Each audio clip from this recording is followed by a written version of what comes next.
Se você ronca ou conhece alguém que ronca, essa dica é para vocês. Imagine que você queira de forma natural ver se você para de roncar.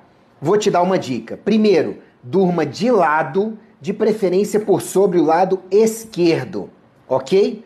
Segundo, evite comer coisas mais pesadas à noite ou comer qualquer coisa 1 hora, que seja 1 hora, 1 hora e meia antes de dormir. Barriga cheia aumenta a chance de roncar.